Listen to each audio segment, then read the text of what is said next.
Ada sebuah rumah super megah dikelilingi barang-barang antik yang harganya bisa buat beli pulau. Tapi di tengah kemewahan itu, sang pemilik rumah yang juga seorang novelis kaya raya bernama Harlan Trombey tiba-tiba saja memutuskan untuk mengakhiri hidup di malam perayaan ulang tahunnya yang ke-85. Awalnya semua orang mengira ini cuma perpisahan yang tragis, tapi tunggu dulu. Gimana kalau ini ternyata adalah sebuah mahakarya fiksi terakhir yang ia susun di dunia nyata? Halo mi amigos, kembali lagi ke channel aku. Kenalin aku Lia. Hari ini gue bakal ngajak kalian jalan-jalan ke sebuah mansion tua untuk ngebahas film Knives Out tahun 2019. Ini bukan sekedar film detektif biasa. Ini merupakan arena sirkus elit di sebuah keluarga kaya raya yang saling lempar senyum di depan, tapi diam-diam siap menjegal demi secari kertas warisan. Dan yang bikin cerita ini makin gila, saksi kuncinya adalah seorang perawat baik hati bernama Martha. Masalah Martha cuma satu, dia ini punya kondisi medis yang super aneh. Kalau dia berbohong, perutnya bakal langsung bergejolak dan dia bakal, ngeluarin kembali isi perutnya secara instan, literally. Dan bayangin deh, gimana caranya dia bisa nyimpen rahasia besar kalau tubuh dia sendiri bertindak sebagai alarm kejujuran. Jadi, siapin cemilan dan kopi kalian karena investigasi kita mulai sekarang. Vamos mi amigos. Sehari setelah kepergian misterius sang kakek, suasana rumah berubah menjadi ruang interogasi. Polisi lokal datang, tapi mereka nggak sendirian. Di sudut ruangan, ada seorang pria dengan aksen selatan yang sangat kental. Nah, ini dia detektif kita di film ini. Namanya Benoit Blanc. Salah satu detektif swasta paling brilian yang entah gimana ceritanya, disewa oleh klien tanpa nama yang misterius. Dia mengamati setiap gerak-gerik bak burung elang. Kejeniusan Blanc di film ini langsung bikin film misteri yang lagi gue bahas sekarang jadi film terepik dan misterinya makin terasa hidup. Satu persatu anak dan cucu Harlan dipanggil. Disinilah letak komedi gelapnya. Sang sutradara pinter banget ngambil angle adegannya. Coba deh kalian perhatiin. Setiap anggota keluarga bilang, "Oh, hubungan kami sangat harmonis." Atau, "Oh, ayah sangat menyayangiku kok." Tapi visual filmnya justru kebalikannya. Lewat kilas balik, kita disuguhkan fakta gelap bahwa kakek Harlan sebenarnya sudah menguliti dosa mereka satu persatu di hari terakhirnya. Ternyata Harlan gak cuma duduk diam, dia baru aja ngebongkar rahasia kotor mereka. Pertama, Richard sang menantu yang berlagak sok setia, ketahuan bermain api di luar pernikahan dan Harlan sudah menyiapkan surat untuk memberitahu Linda tentang apa yang terjadi. Kedua, Johnny menantunya yang berlagak lifestyle guru, tertangkap basah memanipulasi dana pendidikan cucunya hingga ratusan dolar untuk masuk ke rekening pribadinya. Belum lagi Walt, anak bungsunya yang mengurus penerbitan. Secara resmi dia didepak dari kursi CEO karena kelakuannya yang serakah dan ingin menjual hak cipta mahakarya ayahnya ke perusahaan korporat. Dan puncaknya, Ransom, sang cucu favorit, secara sah dicoret dari daftar ahli waris malam itu juga setelah adu mulut memanas.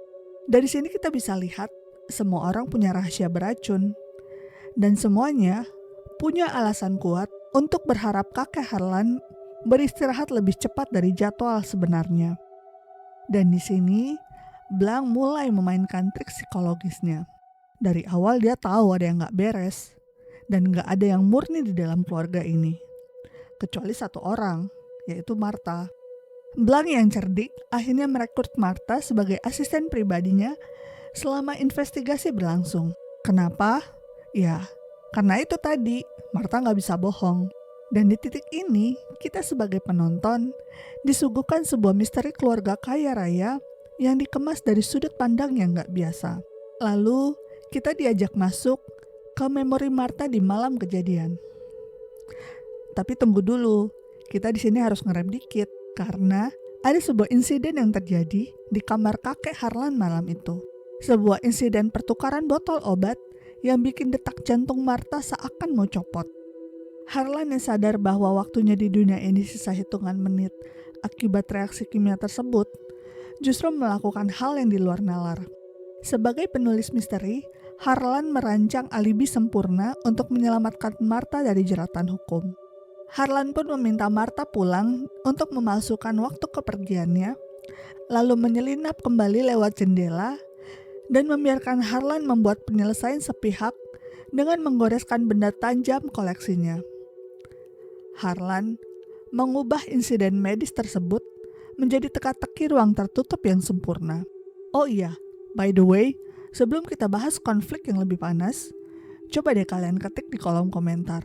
Kalau kalian ada di posisi Martha, kalian bakal milih jujur ke polisi dengan resiko di penjara, atau ngikutin rencana gila sang kakek dengan main kucing-kucingan sama detektif. Coba tulis pilihan kalian di bawah ya. Gue pengen lihat nih seberapa banyak dari kalian yang punya jiwa survivor. Mari kita lanjut ke scene yang sukses bikin keluarga ini deg-degan, yaitu momen pembacaan surat wasiat. Ini adalah puncak komedi sesungguhnya sekaligus ketegangan yang bikin film ini layak masuk watchlist kalian. Keluarga Trombe yang sedari awal bertingkah sok elegan dan merasa berhak atas segalanya, duduk dengan wajah penuh antisipasi. Mereka sudah berhitung, mau beli apa, mau investasi kemana. Namun, saat sang pengacara membuka dan membacakan isi dokumen tersebut, kenyataannya malah memantik api tepat di tengah ruangan.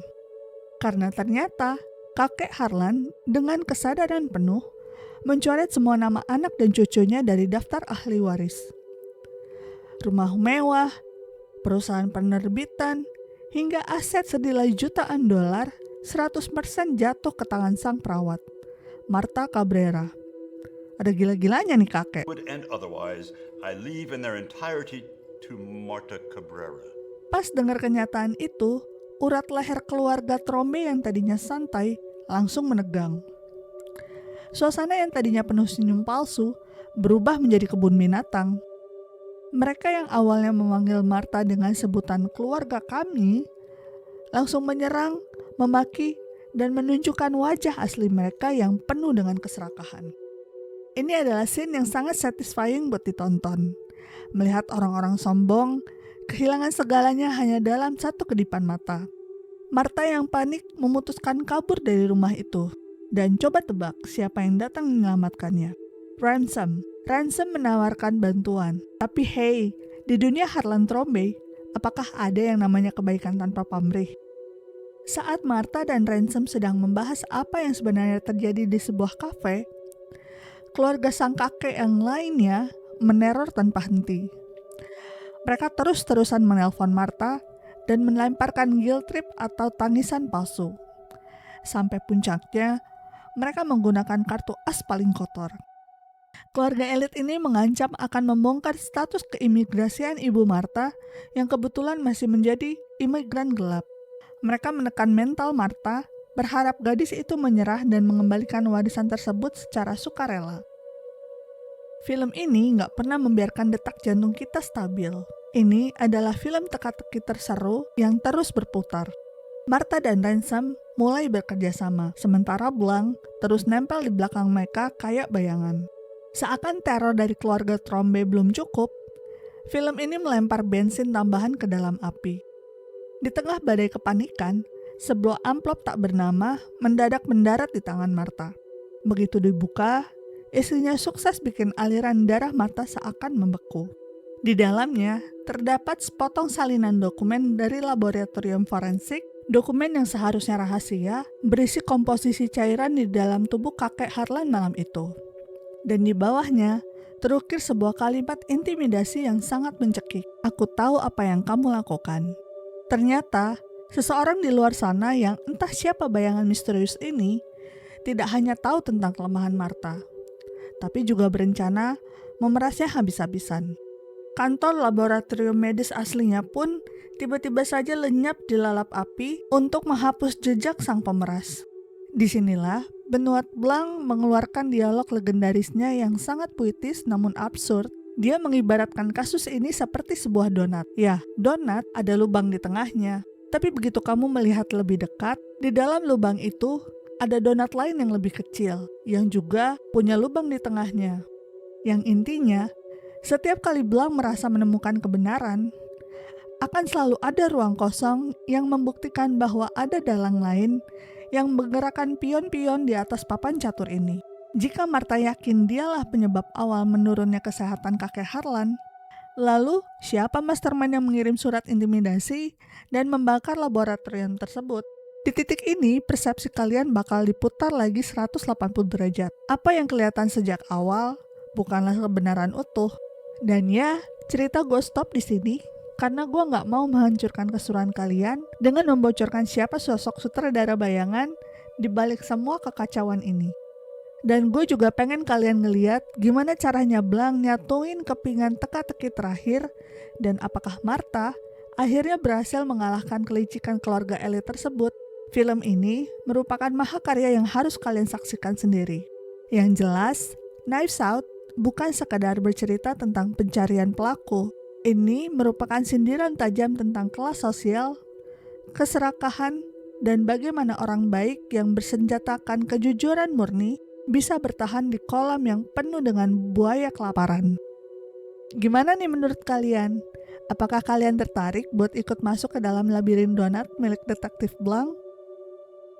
Kalau kalian suka sama alur cerita misteri yang santai tapi bikin mikir kayak gini, jangan lupa klik tombol like, subscribe, dan nyalain loncengnya biar kalian gak ketinggalan video selanjutnya.